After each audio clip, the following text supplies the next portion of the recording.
Good morning everyone and welcome back to another video. Like you would have seen, not last video, but the video before, we pulled the gearbox back out of the 34 due to the slave breaking. We stripped the gearbox down, as you would have seen, discovered what the problem was, put a new front cover on it, and that brings us to today. Today we're going to give you a quick rundown of what parts I've actually bought for the gearbox, why we've bought them, what we're using them for, blah blah blah, and we'll put the gearbox back in. Hopefully everything will work as expected. We're hoping it's just a few little bits and pieces that need to be changed, and then we can chuck it back in. So, little bit of news as well on the car. I've decided to buy a brand new R34 gearbox. So I put mine up for sale and I've currently taken a deposit on it. So someone's given me $300 on a deposit. I've sold the box for $1,500 and it's going to cost me $3 grand for a new box. So I thought rather than getting my current one reconditioned and paying $1.5 grand, I'd be better off paying that $1.5 on top of the value of my current box to get a brand new one. So that's what I'm going to be doing. That is about 2 or 3 weeks away, hopefully not too far. And then once that guy shows up, well, once the gearbox shows up, then I can take the gearbox back out of the 34, put the new one back in, and then should be smooth sailing from there. A lot of loud cars driving around here on a weekend. Yeah, we're gonna get straight into it. We'll just give you a quick rundown on what we're doing and go from there. See you soon.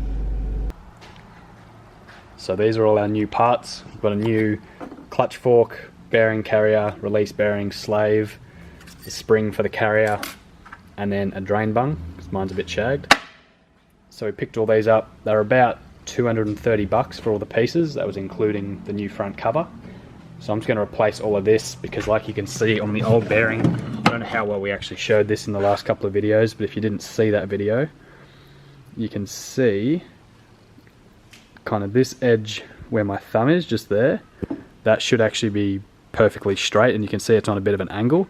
And it's actually worn, and that's what caused it to spin, as well as the little notch that was out of our front cover. So new front cover is on, all sealed up. Connor did that a couple of days ago just to make sure the silicone was all sealed and wasn't dry, or well, wasn't wet. So we're going to use the new clutch fork, press the new bearing on, pretty much just going to match up how I've done this one, press it on the same way. I'm just going to sit the bearing on the carrier and just use the vise to press it together, just the same as I did last time. Put the new spring on, slide the new fork in, and then we'll chuck the gearbox in. After that, we're going to pull off the front bar because there was a bit more damage that we didn't actually notice to the intercooler. You can see just up there, there's a few little bits and pieces that have tapped on it. And then, I don't know how well the camera will pick this up at all. Probably not very well.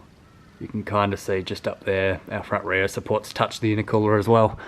So I'm going to pull the bar off, readjust the intercooler, because you can see just up in here, one of the brackets has actually crumpled for it. So we're going to have a look at all of that, get all that fixed. And hopefully there's no holes in the intercooler so we can drive out of here today. Should only be, hopefully, half an hour to 45 minutes to get the gearbox all fitted. Maybe another half an hour to get everything sorted in the intercooler. And then should be back on the road. The extreme pressage.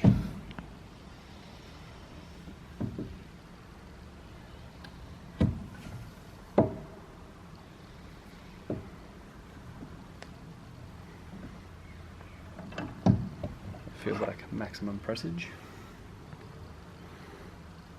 Feel alright? Spins like a charm. Sweet as. So we've got a new release bearing, carrier and fork all in place. That's all feeling nice. The comparison between the old springs and the new springs, it's actually quite crazy to see the differences. Just how it's over time, I guess, loosened off.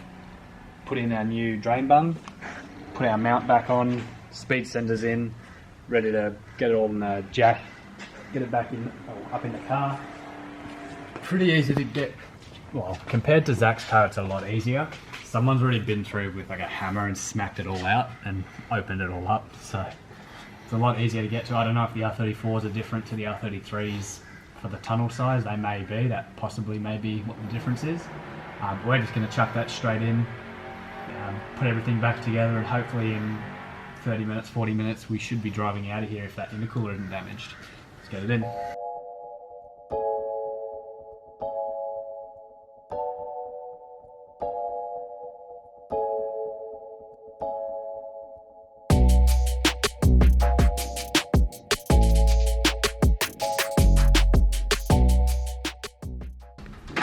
Alright, so the gearbox went in and then came back out again. We actually found that there's a coolant leak, well, was a coolant leak on, I think it's one of the lines for the turbo, for the coolant. So just fix that up. No, the clamp wasn't actually on, so who knows how long it's been like that for. Fix that up, remounted the gearbox. Cross members all mounted in place. Just going to pop the tail shaft back in, get the exhaust back on, put some fluid in it, re-bleed the slave, and hope that everything works, and then we can get into ripping off that front bumper. So the tail shaft is mostly all in. I'm going to jump up in the car and get the handbrake on and off while Connor tightens up the bolts. And I'm also going to put in the shifter, hiding up there. Slide that back into place. I'm just going to chuck the exhaust on, and I've just got here our new slave. So I'm just going to pop that on. Just the 2 bolts and the hose.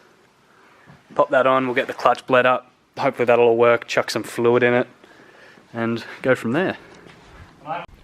Shifter and all the interior trim is now back in. Tail shaft is all tight. Sure is. So I'm just going to chuck some fluid in it, put the exhaust back on and bleed up the clutch. And that should be the gearbox side of things done. Hopefully it'll all work. Otherwise this is going to sit here for another week. Just to put things into perspective, it was Monday afternoon when it stopped working, and today is Saturday. So it's been almost a whole week without the car, which has been not good. So hopefully today we'll be driving away. So the clutch is all bled up. It took about a bottle of brake fluid to bleed up, which is quite common on these if you don't bench bleed the slave beforehand and the master. But came up really well. It actually feels a lot better than it did in the first place. So it's really the best it's ever felt. So I'm quite glad we did that. Gearbox is sounding as it always sounded. So I'm just going to go for a bit of a test drive after I pull this bumper off.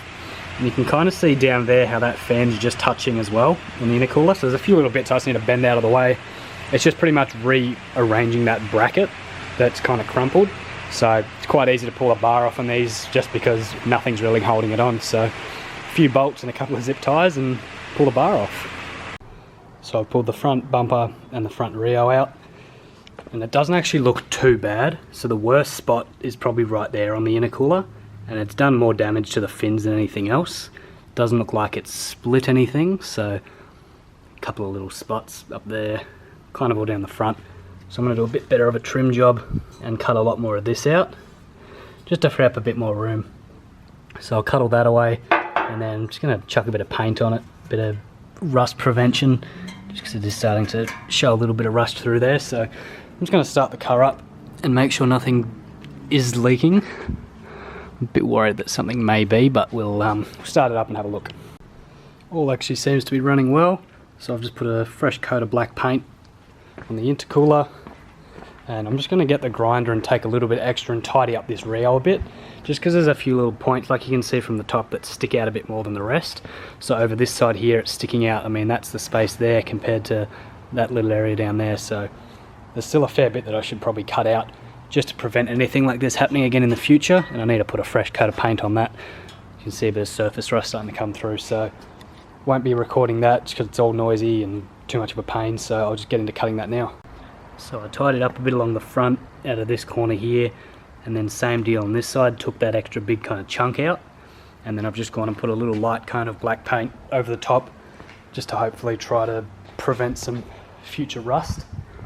Like you saw in a cooler, I've done a bit of paint on just to freshen it up a bit because it had those scratches and stuff in it. That seems to be drying up alright. That'll look nice from the front. You can't really see the good thing about it is it's in a spot where from the front you can't actually see it because it's covered by the bash bar anyway.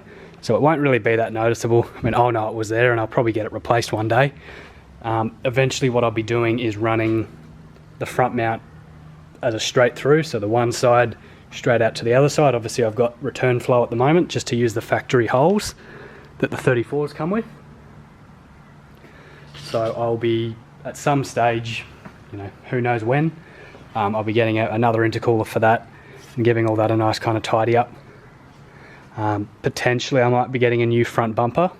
I've found one for about 350 bucks and should be able to get a bonnet with it as well. So if I can get a bonnet and a front bar and potentially this fender, then that'll tidy up the front end very nicely.